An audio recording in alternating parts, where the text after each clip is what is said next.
You know that moment when a friend vents to you, and instead of comforting them, you say something they really don't want to hear? Well, buckle up, because this story starts with a text message and ends with a brutal reality check that shattered a friendship. This is AITA for telling my friend she's in the same boat as me. Let's begin.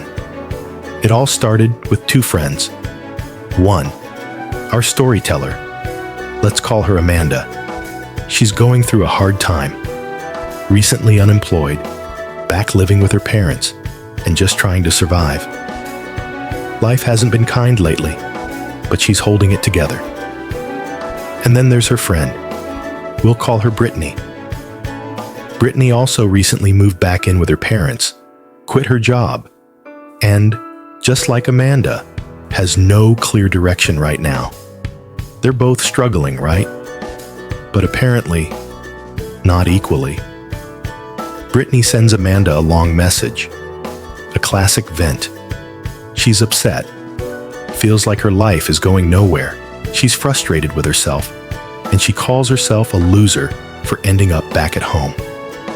Amanda, trying to be real, not coddling, but supportive, responds honestly. She tells Brittany, "Hey, I totally get it. We're in the same boat." And Brittany snaps.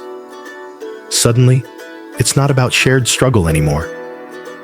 Brittany replies with a wall of text, completely offended by the idea that she could be compared to Amanda. She tells Amanda that no, they are not in the same boat. According to Brittany, Amanda's life is objectively worse. Amanda doesn't have a college degree. She doesn't have a savings account. And Brittany claims she could get a job at any time. She has a degree. She's just choosing to take a break. She tells Amanda that her struggles are her own fault and that the comparison is downright insulting. Let that sink in. A friend reaches out in pain. The other responds with empathy and then gets told, "Your life is so beneath mine. How dare you think we're similar?" Ouch.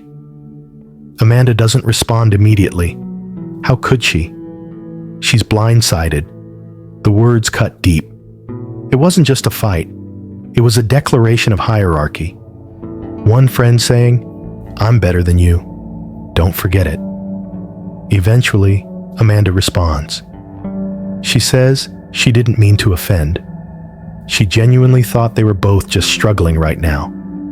She thought saying, "We're in the same boat," would be comforting, not offensive. But Brittany won't let it go. She keeps pushing, insisting. Amanda's life is different. Amanda is, in her words, less. Now here's where it gets real. Amanda starts questioning herself. Was she wrong for trying to relate? Was she selfish for framing Brittany's struggle through her own lens? But here's the thing. When someone vents to you and you say, "I get it, I've been there too," that's not minimizing their pain. That's connection. That's empathy. Unless, of course, the person you're talking to doesn't want empathy. They want superiority. They want pity without mutual understanding. They want the struggle to be theirs alone, because the moment someone else shares it, it's no longer special. Amanda didn't respond again. She took a step back, and now she's here, wondering, was she the asshole? Let's break this down. In American culture, we're taught that empathy is a virtue, that sharing our struggles builds community, that bonding over hard times is a form of healing. But there's a darker side too. We also live in a culture obsessed with comparison, with success, with who's doing better. We measure worth by degrees, jobs, bank accounts. And when someone we secretly compare ourselves to starts getting too close, it threatens our fragile sense of superiority. That's what this story is really about. Brittany didn't want support. She wanted validation. And when Amanda accidentally disrupted the power dynamic, when she said, "Hey, I'm struggling just like you." It forced Brittany to confront something uncomfortable. That maybe she's not special in her suffering. That maybe her situation isn't a temporary stop on the road to greatness. Maybe it's just life. That realization, it's terrifying. So instead of processing it, she lashed out. She tried to put Amanda back in her place.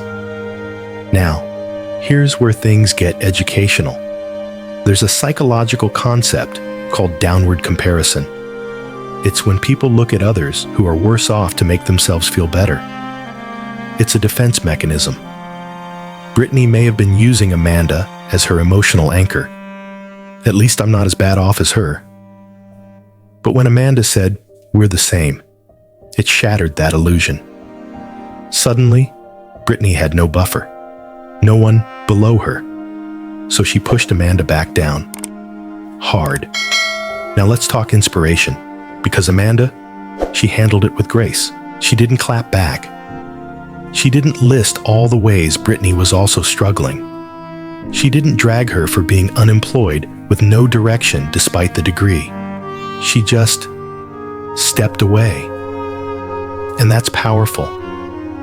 Because sometimes, walking away from people who can't respect you, no matter how long you've known them, is the healthiest, strongest move you can make. Friendship isn't about who has the better resume. It's about mutual respect, mutual empathy, mutual understanding. And when someone makes it clear they only see you as less than, you have every right to say, "No thanks." So what happened next?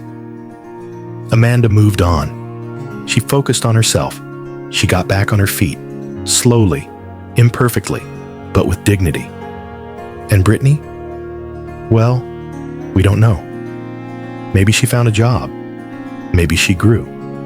Maybe she still thinks she's better than others because of a diploma. Either way, Amanda's not waiting for her approval anymore. And that's growth. Now, here's where you come in. Have you ever been in a situation like this? Have you ever had a friend who only seemed to like you when you were beneath them?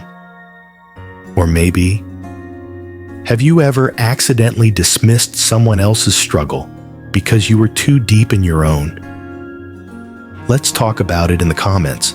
This story hits deep because it forces us to ask hard questions about empathy, pride, and friendship.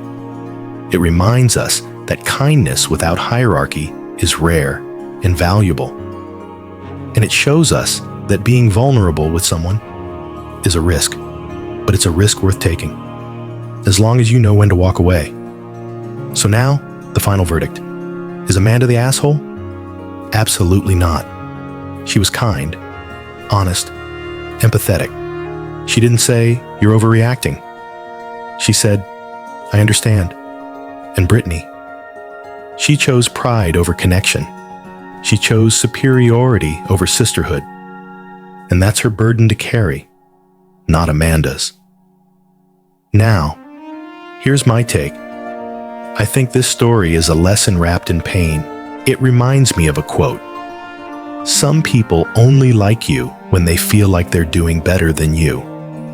And when that dynamic changes, so does the friendship. But that's okay. Because the people who deserve your vulnerability won't use it to measure themselves.